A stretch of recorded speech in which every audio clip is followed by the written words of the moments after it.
Continuing with Scandinavian mythology by examining supernatural beings such as Norns, spirits, Valkyries, giants, and dwarves. After the gods and goddesses, the most important supernatural beings are the Norns, or the Fates. Among the Norns, three names stand out: Urd, Verdandi, and Skuld.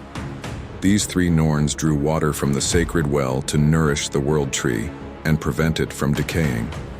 The Norns controlled the fates of not only humans, but also the Aesir gods, and they governed the unchangeable laws of the universe.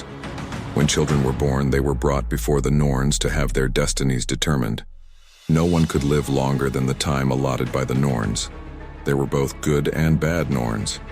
Another set of supernatural beings similar to the Norns are the Fylgja, or guardian spirits, and the Disir, or tutelary spirits.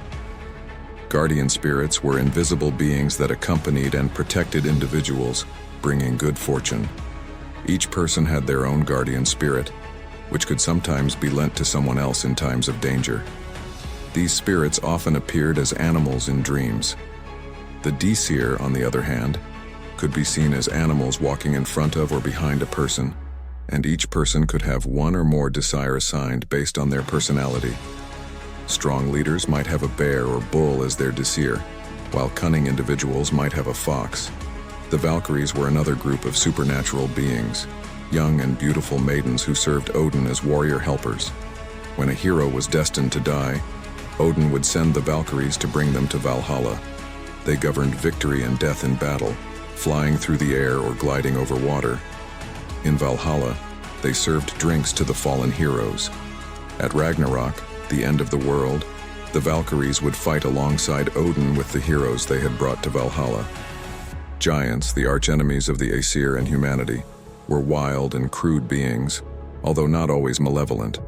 They had herds of animals, gold-horned cattle, horses, and dogs, and they favored darkness and dark deeds. If a giant was exposed to daylight, it would turn to stone. Giants sometimes fought among themselves. Even after the transition to Christianity, belief in giants persisted, and they were seen as enemies of God and the Church. In the pagan era, they primarily opposed Odin and Thor. Giants lived in Jotunheim or near human settlements in the mountains. Dwarves and dark elves, with no clear distinction between them, lived in the depths of the earth or within large rocks and mounds. Dwarves were short and ugly, while dark elves were darker than pitch. The king of the dwarves was Modsognir, known as the Lord of all Dwarves, and after him came Durin. Brock and Sindri, who were tasked by Odin with guarding treasure in the heavens, were also dwarves. There were 4 more dwarves named North, South, East, and West. Dwarves were primarily blacksmiths, creating the best weapons and dazzling jewelry. The dwarf Eitri crafted Thor's hammer and many other weapons for the gods. However, dwarves did not like humans or gods, and were reluctant to serve them. If forced to work too hard, they might curse their creations with magic. In Norse mythology, night and day are also deities from the race of giants. Not, the daughter of the giant Norvi, was a dark-skinned girl.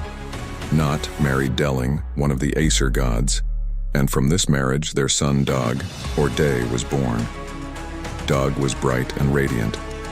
Odin, the Allfather, gave Not and Dag 2 horses and 2 chariots, placing them in the sky to ride around the world in turns. This is how night and day as we know them came to be.